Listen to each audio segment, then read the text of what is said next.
Selamat datang, salam sejahtera. Ini kejutan paling besar ke bawah Duli Yang Maha Mulia yang di-Pertuan Agong kepada rakyat Malaysia. Pengumuman ini memang amat mengejutkan kita dan tak pernah kita tahu. Kalau sebelum ini kita hanya tahu bahawa Datuk Seri Anwar Ibrahim sahaja yang menolak untuk mengambil atau menerima gaji sebagai Perdana Menteri, rupa-rupanya ada lagi orang yang lebih besar daripada Datuk Seri Anwar Ibrahim yang turut sama tidak mengambil gaji beliau.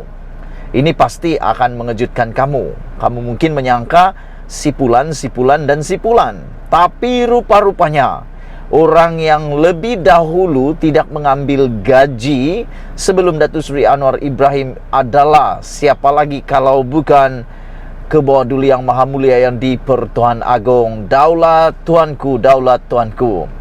Kita bersyukur kerana kita mempunyai seorang raja yang luar biasa. Rupa-rupanya ke bawah Duli Yang Maha Mulia yang di-Pertuan Agong telah menolak mengambil gaji sejak COVID-19 melanda negara, kata Datuk Seri Anwar Ibrahim. Jadi rupa-rupanya selama ini Agong ini lebih berperi kemanusiaan daripada menteri-menteri yang lain yang ambil gaji. Bahkan ada menteri-menteri yang macam makan gaji buta, dilantik menjadi menteri tapi macam tiada kerja apa-apa. Sebab waktu itu kita dilanda oleh pandemik COVID-19. Ramai orang yang mempersoalkan menteri-menteri tersebut. Ada yang mempersoalkan kenapa perlu dibayar gaji walhal mereka tidak bekerja pun kerana PKP. Ada menteri yang langsung tak berfungsi, kata netizen. Tapi yang mengejutkan kita, Daulat Tuanku, Daulat Tuanku, hari ini Perdana Menteri Datuk Seri Anwar Ibrahim mendedahkan bahawa Agong menolak ambil gaji sejak COVID-19 melanda negara.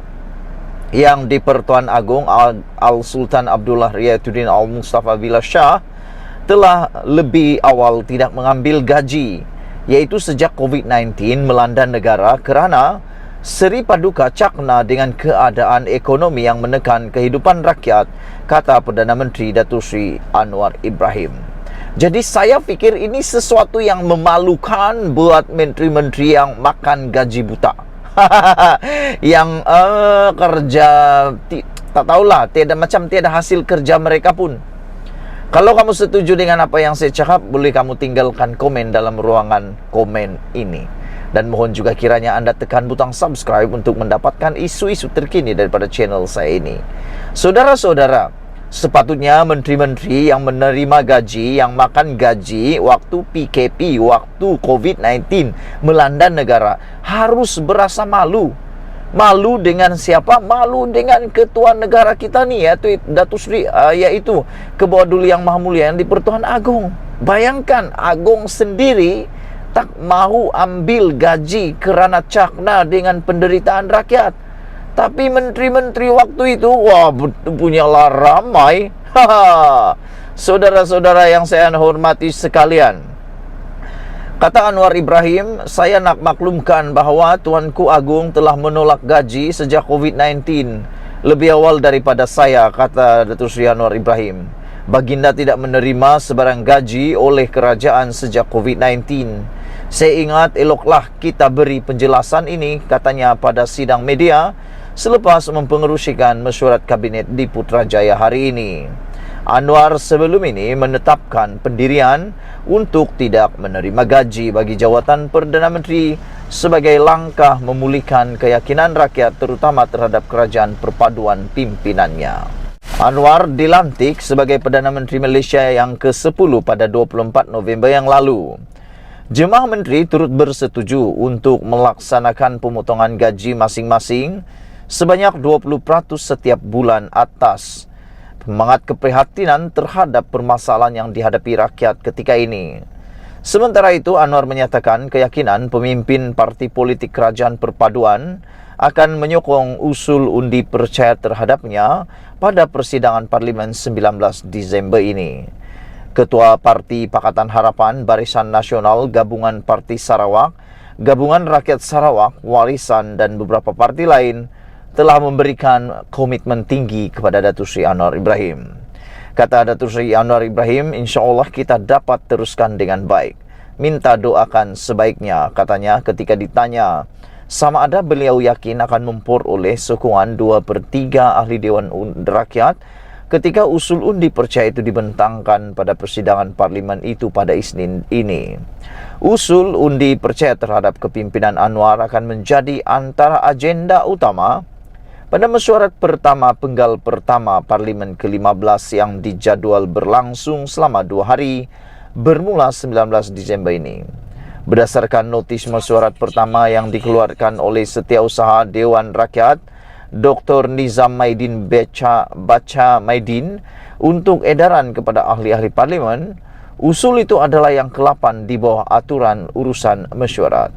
Anwar semasa sidang media sulung selepas mengangkat sumpah jawatan pada 24 November lepas berkata, satu usul undi percaya akan dibentang dalam persidangan Parlimen pada 19 Disember ini bagi menamatkan soal keabsahan beliau selaku Perdana Menteri yang masih dipersoalkan tak henti-henti oleh Perikatan Nasional. Saudara-saudara sekalian, sebelum kita berpisah, kamu boleh tinggalkan pendapat kamu. Adakah Datuk Seri Anwar Ibrahim akan tumbang pada hari Isnin ini? Adakah beliau akan kehilangan majoriti di Dewan Rakyat? Pada pendapat saya optimis Datuk Seri Anwar Ibrahim akan kekal sebagai Perdana Menteri Malaysia yang ke-10. Setakat ini tidak ada satu pun gabungan yang boleh mengalahkan Datuk Seri Anwar Ibrahim. Gabungan Perikatan Nasional, meskipun kalau mereka mendapat sokongan daripada mana-mana parti politik sekalipun, mereka tidak akan dapat majoriti muda. Kerana Datuk Seri Anwar Ibrahim telah dengan bijaksana menawan hati rakyat, menawan hati parti-parti komponen yang lain di dalam gabungan parti kerajaan perpaduan ini, kerana beliau cukup berkompromi. Belum sampai sebulan Datuk Seri Anwar Ibrahim menjadi Perdana Menteri, sudah banyak reformasi yang telah dilaksanakan oleh beliau. Sudah banyak perubahan-perubahan luar biasa yang telah dibuat oleh Datuk Seri Anwar Ibrahim. Bahkan beliau mengutarakan janji untuk menolak gaji sebagai Perdana Menteri yang dipersoalkan oleh orang ramai. Dan hari ini dengan begitu terkejutnya kita, pendedahan daripada Datuk Seri Anwar Ibrahim sendiri mengatakan bahawa Kebawah Duli Yang Maha Mulia yang di-Pertuan Agong sendiri telah menolak untuk mengambil gaji beliau, baginda, sejak pandemik COVID-19 melanda negara. Yang bikin malu, menteri-menteri pula ramai pada waktu pandemik COVID-19. Bahkan ada yang seakan-akan tidak membuat kerja jalankan tugas sebab masa itu kan tiada kemana-mana. Kita semua dalam langkah berkurung. Jadi kalau yang di Pertuan Agong pun tak ambil gaji, kenapa menteri ambil gaji ya? Ini patut kita jawab sama-sama.